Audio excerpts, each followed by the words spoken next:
Hello Ram Ram भाई सारन है। तो आज की वीडियो में हम आपको एक्सप्लेन करेंगे एक ऐसी मूवी जो बहुत ही ज़्यादा ज़बरदस्त है। 2013 में मूवी रिलीज हुई थी। मूवी का नाम है द बुक थीव।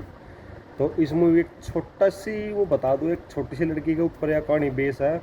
बाकी एक्सप्लेनेशन में हम देखेंगे कि कहानी में क्या क्या हुआ है। चलो ज़्यादा टाइम ना वेस्ट करते हुए पहला शुरू करते हैं एक्सप्लेनेशन, उसके बाद बात करेंगे। फिल्म का स्टार्टिंग सीन जमीन के ऊपर बादलों के व्यू से शुरू होता है और एक डेथ नरेटर मेल वॉइस आती है कि कोई भी हमेशा जिंदा नहीं रहता, खवा वो कितनी ही कोशिश क्यों ना कर ले। मेरी नसीहत ये है कि जब वक्त आता है तो पैनिक नहीं होना चाहिए। अब एक ट्रेन बर्फ के एरिया से गुजरती दिखाई देती है और इसमें मेन कैरेक्टर लीजल बैठी होती है। ये एरा नाजी जर्मनी के दौर वर्ल्ड वॉर 2 का होता है। लीजल अपने छोटे भाई की डेथ ट्रेन में देखती है जिसको एक जगह रुककर दफना दिया जाता है। अब 1938 का टाइम जर्मनी में दिखाया जाता है और एक गाड़ी स्नो फील्ड से गुजरती दिखती है जिसमें लीजल बैठी होती है। एक्चुअली वो अपने न्यू पेरेंट्स जो कि फोस्टर पेरेंट्स होते हैं उधर जा रही होती है, जिसमें से मामा का नाम रोजा और पापा का नाम हैंस होता है। वो अपने घर पहुंच जाती है। नेक्स्ट मॉर्निंग हैंस एक म्यूजिकल इंस्ट्रूमेंट बजा रहा होता है और लीजल को डाउनस्टेयर्स आने पर इसे गुड मॉर्निंग बोलता है। रोजा लीजल को कहती है कि तुम्हें मुझे मामा कहना है जबकि हैंस को पापा कहना है। थोड़ी देर में दरवाजा खटखटाता है कोई और एक बच्चा होता है जिसका नाम रूडी होता है, जो बाद में लीजल का बेस्ट फ्रेंड बन जाता है। लीजल रूडी के साथ स्कूल जाती है। जब रूडी और लीजल स्कूल पहुंच जाते हैं और क्लासरूम में जाते हैं तो सब बच्चे खड़े होते हैं टीचर के सामने। टीचर लीजल से नाम पूछती है और उसको चौक देती है ताकि वो बोर्ड पर अपना नाम लिख सके।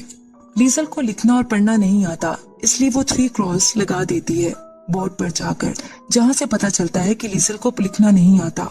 सब बच्चे हंसने लगते हैं लेकिन टीचर सबको साइलेंस बोलती है और लीजल को सीट पर जाने का कहती है। इसके बाद लीजल घर आ जाती है। इसकी मदर लीजल को अंदर ले जाती है। नाइट टाइम में इसका फादर हैंस गुड नाइट कहता है और लीजल के पास एक किताब देखता है। हैंस कहता है कि यह रियलिटी में तुम्हारी है। लीजल कहती है ये किताब हमेशा से मेरी है, ये मेरे भाई की है।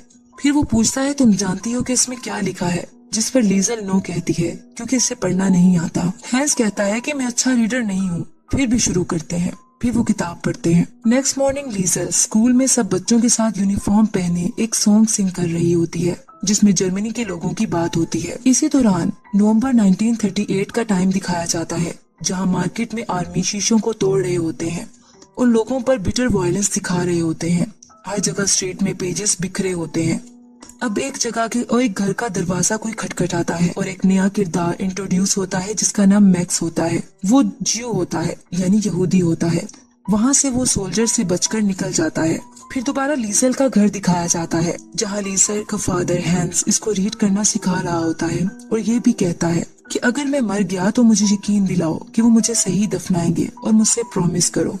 फिर हैंस इससे बुक ले लेता है और कहता है कि मेरे साथ आओ, तुम्हारे लिए एक सरप्राइज है। वो लीजल को बेसमेंट में ले जाता है जहाँ दीवारों पर अल्फाबेट्स और वर्ड्स लिखे होते हैं। वो बताता है कि ये डिक्शनरी है और उसको चौक देता है और उसको कहता है कि तुम इन अल्फाज को यहाँ लिख सकती हो। लीजल बहुत खुश हो जाती है क्योंकि इसे पढ़ने लिखने का शौक होता है। लीजल थैंक यू पापा बोलती है।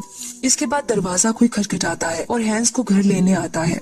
लीजल को हैंस आवाज देता है कि जल्दी आओ वरना हम परेड मिस कर देंगे। नाइट टाइम होता है। सब लोग, पूरे टाउन के लोग एक जगह जमा हो जाते हैं जहाँ एक आर्मी ऑफिसर स्पीच कर रहा होता है। वो कहता है कि नेशनल सोशलिस्ट रेवोल्यूशन के दौरान हमारी नेशन कम नहीं होनी चाहिए। हमारा डिटर्मिनेशन अपने आप को मोरली और इंटेलेक्चुअली साफ करना है। एजुकेशन, थिएटर, फिल्म्स, लिटरेचर और प्रेस, ये सब सपोर्टिंग पिलर्स हैं जो कि हमारी नेशन की शख्सियत को एक अलग शेप दे सकते हैं। यही वजह है कि आज रात हम सब इकट्ठे हुए हैं ताकि हम अपने आप को इंटेलेक्चुअल डर्ट से आजाद कर सकें।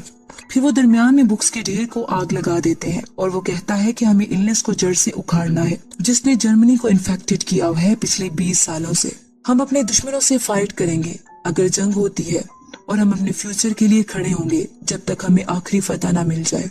इस तरह की वार हमारे एनिमीज को खत्म कर देगी। लीजल सब गौर से सुन रही होती है और सारे लोग साथ में आवाज लगा रहे होते हैं। ऑफिसर ये भी कहता है कि ये कम्युनिस्ट और यहूदियों को हम खत्म कर देंगे।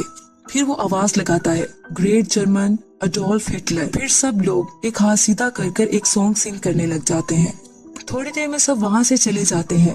लीजल वहाँ जाती है जहाँ बुक्स चल रही होती है और वहाँ जमीन पर गिरी एक बुक उठाकर अपने कोट में छुपा लेती है। हैंस वहाँ आ जाता है और कहता है कि मैंने तुम्हें मुझसे चर्च में मिलने को कहा था। लीजल सॉरी पापा बोलती है। हर जगह बुक्स के पेजेस बिखरे होते हैं। फिर लीजल को कफ होने लगती है क्योंकि हल्की जली हुई बुक इसकी कोट में होती है। हैंस को पता चल जाता है लेकिन वो कुछ नहीं कहता, बस ये कहता है कि हम इसको सीक्रेट रखेंगे और इसको दूसरी किताबों की तरह बेसमेंट में जाकर रीड करेंगे। लीजल बहुत खुश हो जाती है और पूछती है कि क्या मेरी रियल मामा कम्युनिस्ट थी? क्या हिटलर ने मेरी मामा को मुझसे दूर कर दिया है? और फिर कहती है मुझे नफरत है हिटलर से। हैंस कहता है ये किसी के सामने नहीं कहना। घर आकर लीजल उस किताब का नाम पढ़ती है, the invisible man by H.G. Wells. फिर अचानक से कोई दरवाजा खटखटाता है। हकीकत में वो वही किरदार मैक्स होता है जो कि एक ज्यूइश फर्स्ट फाइटर होता है। वो घबराया हुआ आता है और मदद मांगता है और रोजा और हैंस इसको अपस्टेयर्स भेज देते हैं। हैंस लीजल को बताता है कि मैक्स का फादर वार में इसके सामने मरा था और इसके फादर ने मेरे लिए अपनी जिंदगी दी थी और मैं इसकी फैमिली का एहसानमंद हूँ। फिर वो इसे कहता है लीजल को कि मुझे अपने अल्फाज दो कि तुम ये किसी को हमारे विजिटर्स का नहीं बताओगी और अपनी रूह को भी नहीं। लीजल वादा करती है कि वो किसी को नहीं बताएगी और फिर नेक्स्ट मॉर्निंग स्कूल चली जाती है। स्कूल ऑफ होने पर लीजल रूडी के साथ भागती है और जल्दी से अपने घर आ जाती है। फिर रात को जब ज्यूइश मैक्स सोया होता है तो इसके हाथ में एक बुक होती है। वो इसके हाथों से बुक लेने लगती है कि मैक्स की आंख खुल जाती है और वो कहता है कि तुम क्यूरियस गर्ल हो। वो बुक इसे वापस कर देती है और पूछती है ये किताब किसके बारे में है? तो मैक्स कहता है ये हिटलर के बारे में है। फिर लीजल पूछती है क्या तुम हिटलर से छुप रहे हो? क्या तुम कम्युनिस्ट हो? क्या इन्होंने तुम्हारी माँ को ले लिया है? इस पर मैक्स कहता है कि नहीं, मैं यहूदी हूँ। नेक्स्ट मॉर्निंग रोजा लीजल के पास आती है और कहती है कि तुम्हारे लिए एक काम है। उसको लॉन्ड्री के कुछ कपड़े देती है और एक घर जाने का बोलती है। कुछ ही देर में वो रूडी के साथ उस घर में पहुंच जाती है जहां एक ओल्ड लेडी इल्सा होती है जो कि इसको अंदर बुला लेती है और इसको अपनी लाइब्रेरी में ले जाती है क्योंकि शायद वो जान जाती है कि लीजल को लिखने पढ़ने का शौक है।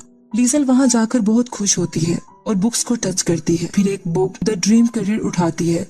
फिर उसे याद आता है कि रूडी इस घर से बाहर इसका इंतजार कर रहा है। वो ओल्ड लेडी इल्सा को बताकर चली जाती है लेकिन ओल्ड लेडी इल्सा इसे कहती है तुम कभी भी यहाँ बुक्स पढ़ने आ सकती हो। अब मैक्स को बेसमेंट में दिखाया जाता है क्योंकि हैंस की फैमिली को सोल्जर का खतरा होता है कि कहीं वो आकर पकड़ ना ले क्योंकि मैक्स यहूदी होता है। लीजल भी बेसमेंट में जाती है और अपना बुक्स पढ़ना कंटिन्यू रखती है और एक नया वर्ड जो इसे मुश्किल लगता है वो हमेशा बेसमेंट की वॉल पर चौक से लिख देती है। मैक्स इससे पूछता है कि ये वर्ड्स तुम कहाँ से लेती हो, जिस पर लीजल कहती है ये एक सीक्रेट है, लेकिन बाद में बता देती है कि वो कहाँ लाइब्रेरी में जाके बुक्स पढ़ती है, उनको मेमोराइज कर लेती है। इस तरह बाद में मैक्स लीजल को एक बुक गिफ्ट करता है और बताता है कि मेरे रिलीजन में मैंने सीखा है कि हर जिंदा चीज, हर पत्ता, हर परिंदा सिर्फ जिंदा है क्योंकि इनके पास जिंदगी के लिए सीक्रेट वर्ड्स हैं। हम में और क्ले में फर्क सिर्फ वर्ड्स का है, अल्फाज जिंदगी होते हैं। फिर आहिस्ता आहिस्ता बहुत सर्दी बढ़ जाती है। स्नो फॉलिंग की वजह से मैक्स बीमार हो जाता है और बेसमेंट में सर्दी से रहने की वजह से अब लीजल को लगता है कि मैक्स मर जाएगा। वो अपने डेड ब्रदर की पिक इस पर रख देती है और हमेशा की तरह इसके पास बैठकर बुक्स पढ़ती है। The invisible man by H.G. Wells. एक स्ट्रेंजर एक सर्दियों के दिन फेब में बहुत ही तेज हवा और बर्फबारी में यहाँ आया। कोई इसके बारे में नहीं जान सकेगा जब तक कि वो मर ना जाए। इसके बाद लीजल उसी ओल्ड लेडी इल्सा के घर चुपके से विंडो के जरिए लाइब्रेरी में जाती है और एक बुक को चुरा लेती है क्योंकि इल्सा का हस्बैंड लॉन्ड्री लाने से मना कर देता है। तो इस तरह वक्त गुजरने के साथ साथ वो एक एक करके बुक चुराती रहती है लाइब्रेरी में चुपके से और रूडी भी इस बात को जान लेता है, लेकिन वो ये कहती है कि मैंने सिर्फ बोरो की है। इसके बाद लीजल रूडी को मैक्स के बारे में भी बता देती है। अब बहुत सारे सोल्जर्स बार बार इसी एरिया में चेकिंग के लिए आते रहते हैं कि कोई कम्युनिस्ट या यहूदी तो यहाँ नहीं रह रहा। लीजल की फैमिली अलर्ट रहती है। इस तरह दोबारा सोल्जर का रेड होता है। पूरे एरिया के लोग अपने बैग्स को नाइट टाइम में घरों से बाहर ले जाते हैं और एक तरफ मूव करते हैं।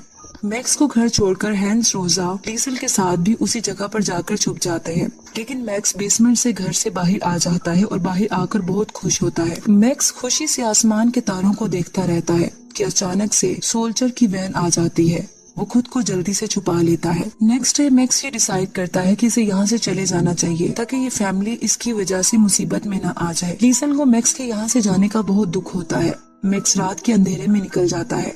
लीजल बहुत रोती है और हैंस और रोजा भी परेशान हो जाते हैं। फिर नेक्स्ट डे पता चलता है कि लीजल का बेस्ट फ्रेंड रूडी इसको एलीट ट्रेनिंग के लिए सिलेक्ट कर लिया गया है जो वो समर में स्टार्ट करेगा। हैंस को भी इसी दौरान एक पोस्ट आती है कि आर्मी के लिए सिलेक्ट कर लिया गया है। लीजल कहती है कि हर कोई जा रहा है, इवन कि रूडी भी। हैंस कहता है कि अपनी मामा रोजा का ख्याल रखना क्योंकि वो स्ट्रॉन्ग नहीं है जितनी वो दिखती है। इस तरह हैंस भी चला जाता है। अब बहुत ज्यादा अरसा गुजर चुका होता है। लीजा स्टेयर्स में एक किताब लिए बैठी होती है। इतनी देर में रेंजर्स की वैन वहाँ आती है और हैंस उतरता है। लीसल इसे देखकर खुश हो जाती है और पापा कहती है कि आप घर वापस आ गए हैं।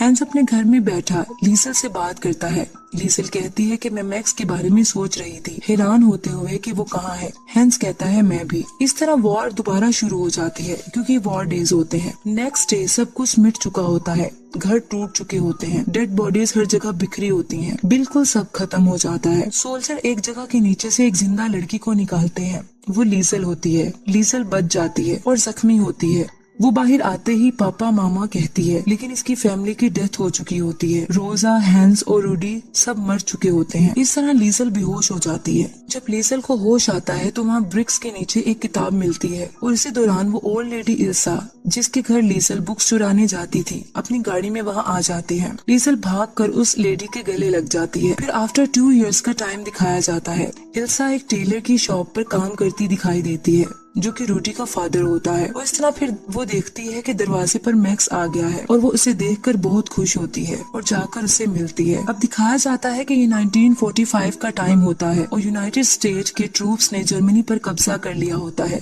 अब कहानी अपनी एंडिंग पर पहुंच रही होती है। अब दिखाया जाता है कि क्लाउड्स का वही व्यू जो कि बिल्कुल ओपनिंग सीन में दिखाया गया था। फिर डेथ नरेटर मेल वॉइस में उसकी आवाज आती है कि मैंने बहुत अजीम चीजें देखी, मैंने सारी दुनिया की बदतरीन तबाही को भी अटेंड किया है, मैंने बहुत से अजीम वंडर्स भी देखे हैं, लेकिन मैं यही कहूँगा कि कोई हमेशा के लिए जिंदा नहीं रहता। अब मैं आखिरकार लीसल के पास आया। मैंने खुद गर्जी वाली खुशी महसूस की क्योंकि इस 90 इयर्स में वो बहुत समझदार जिंदगी गुजार चुकी थी। इसकी कहानियों ने बहुत सी रूहों को छू लिया। मैक्स की दोस्ती इतनी लंबी रही जितनी की लीजल की। लीजल की आखिरी सोचों में इसने बहुत सारी जिंदगियों को देखा जो इसके साथ मिल गई थी, जैसा कि उसके 3 बच्चे और उसका ग्रैंड चिल्ड्रन, और इस तरह हैंस, रोजा और रूडी भी। लेकिन आखिर में कोई अल्फाज नहीं थे, सिर्फ सुकून। तो भाई आज की हमारी मूवी का एक्सप्लेनेशन आप लोगों ने देख लिया। मतलब भाई साहब लड़की ने कितना, देखो मतलब पहला उसके माँ बाप चले गए थे, उसके बाद किसी ने अडोप्ट करी, उसके बाद कितना स्ट्रगल करा उसने, उसके बाद फिर भी चले गए। मतलब देख लो कैसी, मतलब हिटलर के टाइम की मूवी है। अगर आप इस लड़की की जगह अपने आप नहीं इमेजिन कर सको तो सोच कर देखो उसकी क्या हालत हुई होगी। और उस टाइम पर ना तो उस टाइम मतलब फ़ोन भी नहीं थे, किसी तक बात कर तो समझ सको आप मेरे ख्याल तक। और भाई वीडियो तो प्यार दो यार, थोड़ा लाइक करो, कमेंट करो, सब्सक्राइब करो चैनल ने। रिक्वेस्ट वाली बात है भाई यार, कर दो यार थोड़ा सा। इब नू तो नहीं यार मतलब थोड़ा मिटते भी वो दो चांस। और भाई बाकी देखते हैं अगली वीडियो, मिलते हैं आप तक क्या होता है क्या नहीं। चलो मिलते हैं फिर बाद में। Okay bye bye.